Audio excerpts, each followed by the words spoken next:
This program has been made possible in part by the following sponsors. The Trial Lawyers Association of BC.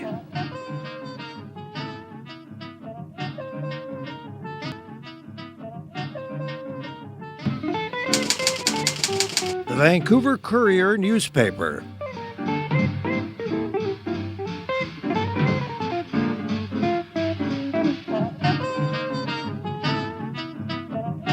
My new book about addictions, All the Way Home, Building Recovery That Works.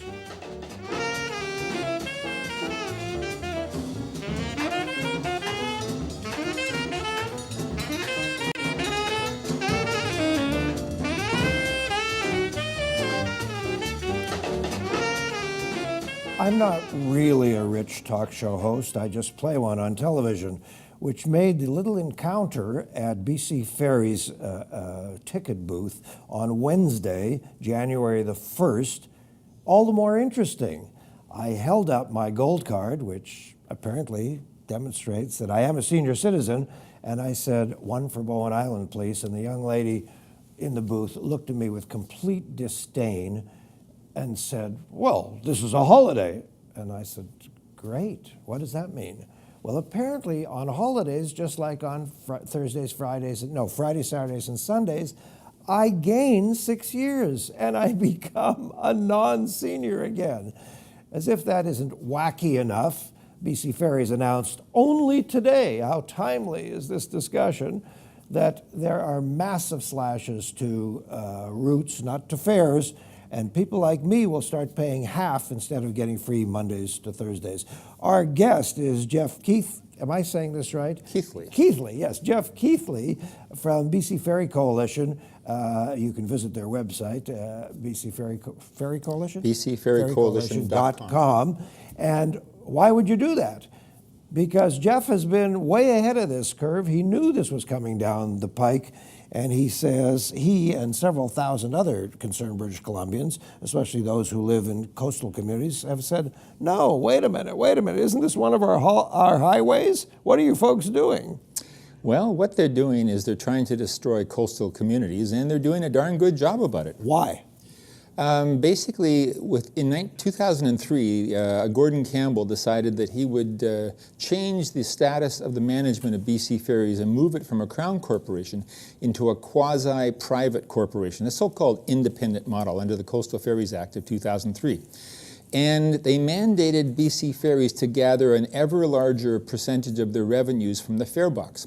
So over 10 and a half years since that failed experiment was first put in place, while inflation in British Columbia has gone up 14.7%, fares, depending on which route you look at, have gone up a minimum of 50% to 93% over those 10 years. And as people are consistent, wasn't it Gordon Campbell who tried to privatize, was it the Coquihalla Highway or something? He tried to privatize one of our major routes in this province. Yes, it was the flavor of the decade. It didn't work then, and it's not working now. Yeah, and that's the same thing as this arm's length corporation, the corporation that allegedly runs BC Ferries. I say allegedly because it doesn't seem to be doing much of a job. Well, it does run BC Ferries in the sense of delivering the service day to day, Yes. but it's a service provider. It owns nothing. The province owns everything. And when the province says jump, the only question that the CEO says is how high? Okay, let's look at some of the things they've announced. Eliminating free trips for seniors on April 1st, offering half price instead. This ferry on the Haida Gwaii, they're saying they're cutting way down, if not at all. Bowen Island, which is the one I'm concerned with, only carries, they claim, a few vehicles and 20 passengers or so on the weekends, so undoubtedly that service will start being chipped away at. You have said, and your people have said, what we have here is a government that's literally turned its back on coastal communities. Service cuts on the grounds that ferry service is an initial service, essential service to coastal communities. Now, what they did is very interesting. They went all over the province and they had something like 3,700 people show up to various community meetings and allegedly got people's opinions, Yes, they which did. they promptly ignored. Yes, they did. So could we say this was just a kind of masquerade? It was just a kind of exercise in public relations? We call it a complete and total sham. Oh, a sham. In the last 3 years, with fares going up and up and up, Gordon McAtee, the ferry commissioner, had enough common sense to realize that the natives were getting restless in the ferry communities. And it's we're talking 20% of the population of this province are in ferry-dependent communities. Okay. So when you take Vancouver Island and all the rest of them. Yep. And so he decided that with the increasing fares that were coming along the line and being told to come along the line, it would be a good idea to go out in 2011 and hear from coastal communities to see what we felt. Yes. So we all got together and we told them then that the fares were too high, that the service was inadequate, and that it should be repatriated back to the province. And so the government, or Gordon McAtee, put out a report. Why should it be repatriated? There's a good reason. You tell us. The reason it has to be repatriated is because it's going into the toilet the way it is as a private corporation. Right now, they're in the process of floating several $100 million worth of new bonds to pay off the old bonds, and they're only paying interest on the bonds. They're not paying any of the principal. And left to their own devices, they're actually going, as a standalone company, under normal circumstances, BC Ferries is a complete and total bankrupt. Check this out. This is the city, Vancouver, that said no to multi-billionaire Las Vegas entrepreneur Steve Wynn when he wanted to put a casino right behind us here on the waterfront. And I was quite vocally against that as a... This is the community that just a year ago said no to expanding casino operations around the football stadium. And yet, BC Ferries Corp, this arm's length elephant, is saying we're going to put gambling on BC Ferries. Well, in fact, the province is telling them to do that. BC Ferries is really just a service provider, and they do what they're told. And what we've said is that that's just about the dumbest thing in the world. Yes. I mean, what we don't need is for some parent to be on a winning jag and somebody throws the kid overboard and he says, "Not now, I'm on a winning streak." I'm on a winning streak, exactly. So here's a representative from BC Ferries who says, or pardon me, from the government, changes are required as part of an overall plan to operate an affordable and sustainable ferry system. And my question is, why? Since when are highways and hospitals affordable and sustainable? They're just what we do as part of our social contract. That's right. And they cost us money. And if you take 20% of the population, and let's say, why don't we simply withdraw the income tax contribution of those 20% of the population and see how well you do?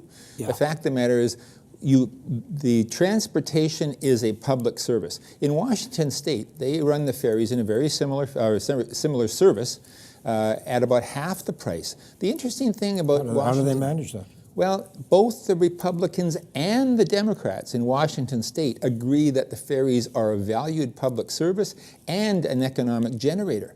And neither of those two parties are interested in cutting back. Maybe they could leave Washington State and go to Washington, D.C. and help Mr. Obama and the Republicans get along. You know, I think if the Republicans in Washington State can see the sense of having this as a public service, the Liberals in Victoria ought to come around as well. Now, you had a demonstration on Tuesday, February the 4th? No, we had one we're going to have one on the lawn of the legislature on Tuesday, March the 11th, and then we're going to have simultaneous rallies up and down coastal communities and on the mainland on Saturday the 15th, on the Ides of March. Beware the Ides of March. Always beware, never leave the house. Did you not also have an event? January the 18th. Yeah, on January 18th you had over 2,000 people show up all over coastal communities. Yeah, well, it actually wasn't all over because we just got started. It wasn't. We don't think it was an accident that this so-called consultation process was set up to begin November 20th and terminate December 11th as people are getting ready for Christmas. Yes, nice timing. Yes, they anticipated that very few people would show up. Yes. People packed the halls. We had to change venues in Powell River. They got a hall to hold 300 people and 1,000 people showed up.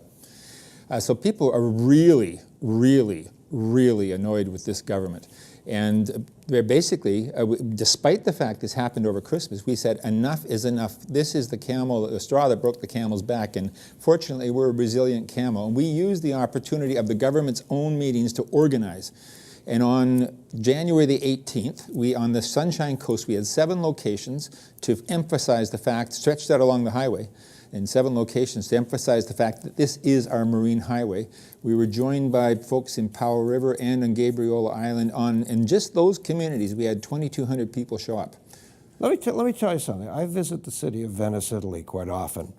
And because I'm there a lot, or for a tourist, a lot, I've managed to get a Venice ID card. Awesome. And that means that instead of paying €6 every time I want to get on the water bus, I can buy packs of tickets for pennies, relative pennies, which is what Venetians can do. They're different from people visiting from all over the world. Why don't we have such a system here? Well, we have we have a bit of a on not the major routes between Tsawwassen and Schwartz Bay or Horseshoe Bay and Nanaimo, but on the rest of the routes we have what's called an experience card. Yes.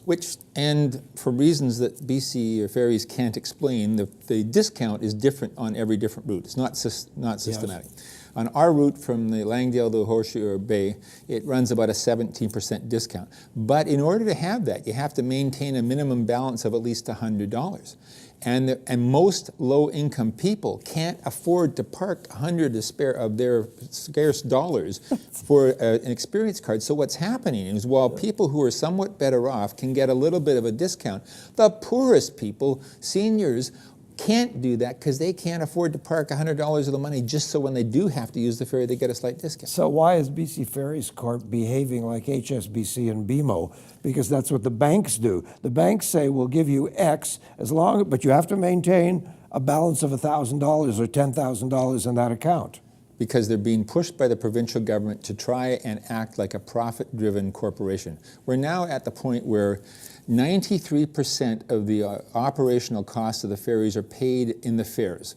And there's not another public ferry service on the planet that comes close to that. Yeah. I mean, if you look at transit, you're looking at about 40% paid for by the fare box, and the rest being paid for by subsidies because it's necessary to move people around. So, Jeff, earlier I asked you why should the Ferries Corp be reconstituted back into the government, and my answer to that is because they would then be accountable. Because isn't it true that at this arm's length distance and structure, nobody can reach them in a sense?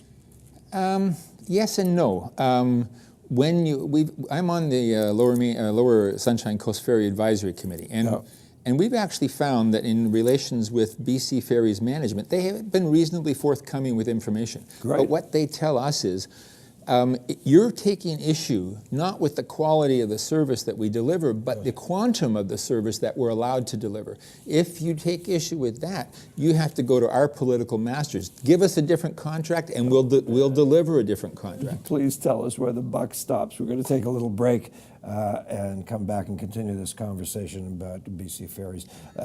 Look, this is your opportunity to say hello at davidberner.com, and also our opportunity for our lovely sponsors to say hello. These are the folks who help bring you this program here on Shaw Community Television, Cable 4. We'll be back with you in just a moment while we just turn the boat around.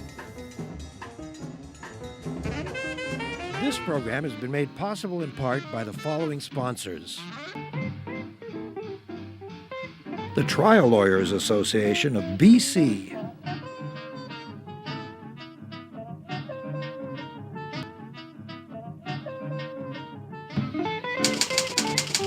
The Vancouver Courier newspaper.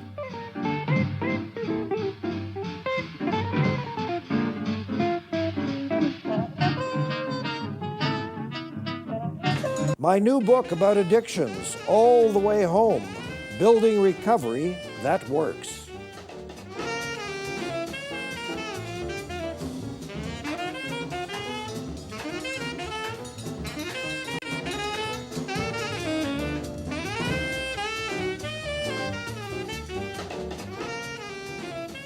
BC Ferries are cutting routes, raising prices, installing gambling and so on. A lot of changes going on, and not many of us are very happy. Least happy amongst us are the BC Ferries Coalition that you can find at bcferriescoalition.com. And BC Ferry Coalition.com. And Jef Keighley is very often their spokesman. Do you have an official title? I'm the chair. You're the chair. That'll do it. Okay. So tell us some more of the actions. What's your mantra? Call the premier, tell her to cut the cuts. Yep. What is it? Tell the premier, stop the cuts and listen to the people. Very good. Stop the cuts, listen to the people. I like it. Yeah. And the reality is, when they unilaterally announced these cuts on November the 18th, they had done no studies or economic studies whatsoever to find out the impacts. And so now we understand they're going to modify it slightly because they've discovered that people really are annoyed, and they're going to make some different adjustments, having done no studies and not knowing the impacts. This is very reminiscent of the TransLink referendum. They say they're going to have a TransLink referendum. Everybody says, "Are you joking?" Quoting Mr. McEnroe, "You can't be serious," and now they are backing down. What, do they always just float trial balloons? Do they ever just make a decision? Not so far. Yeah. And indeed, we intend to make them back down because notwithstanding the announcement yesterday that Todd Stonewall Stone wants to roll ahead virtually unchanged with their savings, ferry communities have said that's not on. It's not just ferry communities, it's also affecting inland communities like into the Caribou. And so we're vowed to take this government on, and we intend to fill the lawn of the legislature on Tuesday, March the 11th, with the largest ferry protest that this province has ever seen. And then we intend to follow up on Saturday. We're going to ask everybody to come to Victoria on the Tuesday, and then on Saturday we're asking the communities to organize their own simultaneous rallies so that all up and down all of our coasts, in Vancouver, all around, people are going to be coming out at the same time on the same day to demonstrate the amount of angst and anger being directed at this government. And they need to stand up and to take notice, because if needs be, we're going to carry this right through into the next provincial election. And if Christy Clark wishes to recast herself as the Comeback Kid 2, the sequel, she can do so, but it'll be due on her own record. Well, Christy Clark has cast herself as Mrs. Family. She's all about families, and we have Family Holiday coming up, and so on Family Day. What does this say about families? I mean, are there no families in Bella Coola? Are there no families of Vancouver Island? No families at Langdale on Seashelt? Well, 2 days ago, we delivered just shy of 400 letters to the Cabinet offices just over here by Canada Place. Yes. And the majority of came to us in sealed envelopes, but about a quarter were open so that we could read them. And I've read every single one of them. Yes. And there are really heartfelt stories about families being torn apart because they simply can't afford to travel back and forth with the frequency they once did. So grandparents or parents can't get into the city to visit their kids. Kids can't get back to visit their parents and grandparents. Do school children have some sort of special fare or non-fare? No, we've been arguing that should take place for years and years and years, and BC Ferries, because they've been told by the government they can't, say, sorry, that's not on.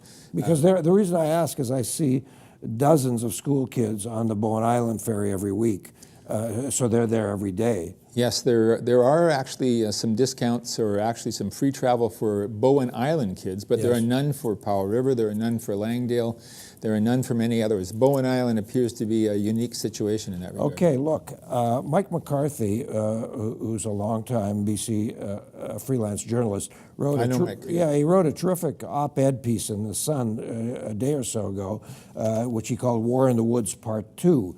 And this is what he says about these ferry cuts.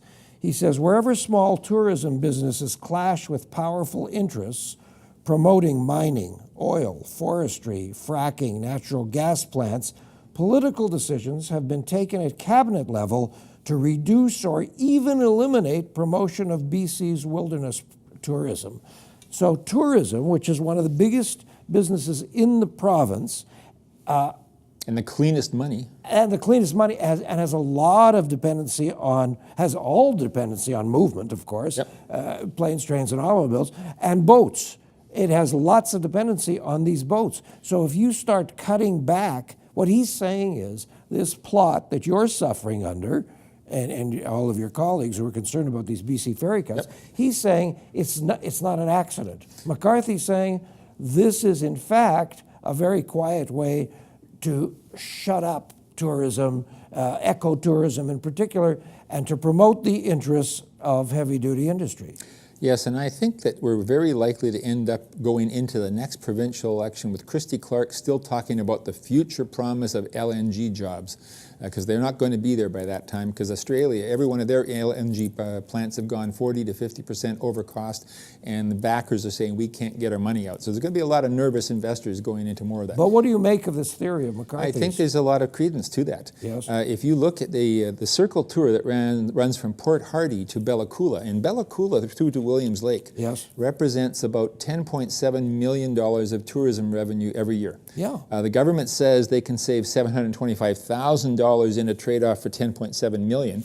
The tourism industry has said, actually, if you look at the increase of the revenues there, there's a gain of $58 million.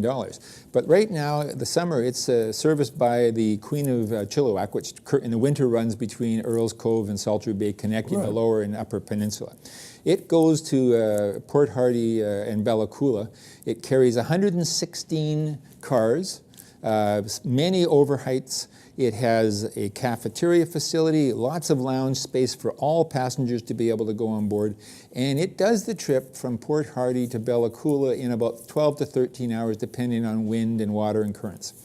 They want to replace that with the Nimkish, which was built to service Soyantula on Malcolm Island, yes, which is not much more than an overgrown rowboat. And it has 16 cars, and a couple of overheights. It only has washrooms. It only has seating for about 12 to 15 attractive. people. Attractive. Yeah. And the trip will be 22 to 36 hours. Now, how do you market that to European tourists that come on this Circle Tour, and you'll have to sleep in your car, you'll have to bring your own food, you'll have to eat in your car.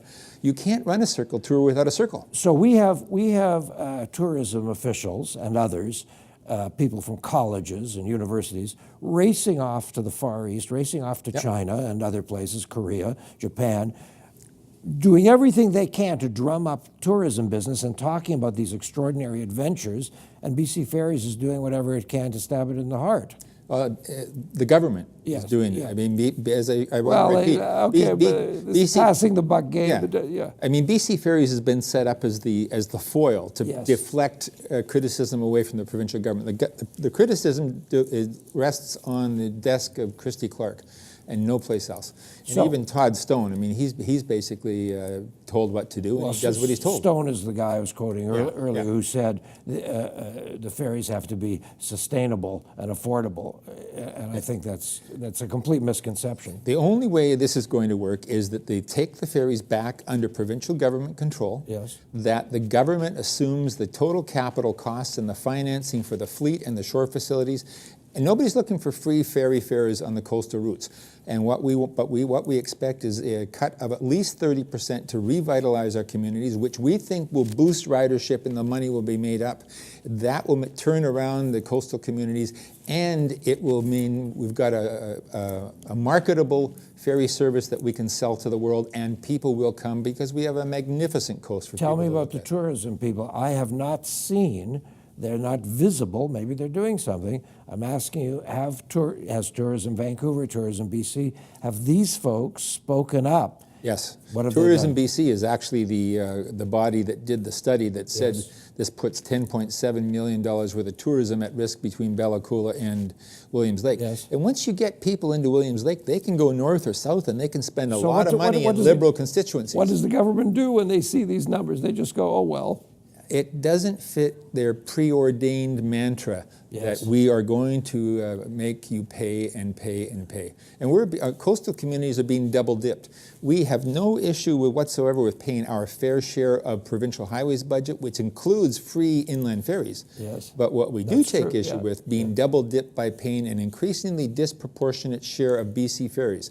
So we bear almost the full burden of the BC Ferries on 20% of the provincial population, and then we also pay our 20% share of the Highways Department. Are you finding something that are you personally finding something that I'm personally finding, which is I would go to Vancouver Island more often than I tend to. I live here in the city.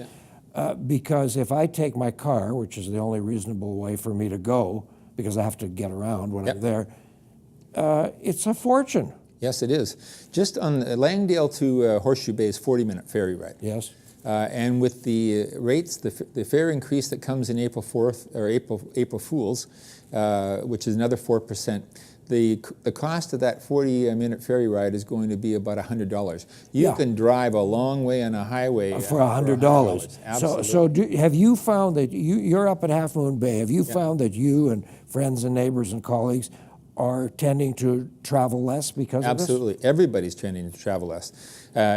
Plus the fact that if you're looking at, if you're going to Vancouver Island, almost certainly, if it's at all a popular travel time, you're almost certain to have a one sailing wait, so you're tied up sitting in a parking lot.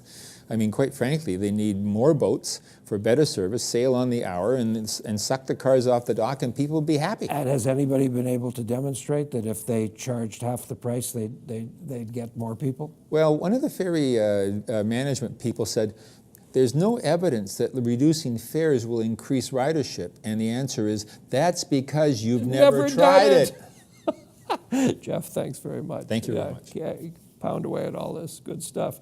All right, that's it for today, folks. Next week, Surrey wants a community court. Basically, it seems like a good idea, but there are serious questions. How well are Vancouver community courts working? That's a good question to ask, and the person we'll ask will be Harry Baines, a well-known NDP MLA. Thanks very much for being with us here on Shaw Community Television, Cable 4. Good night.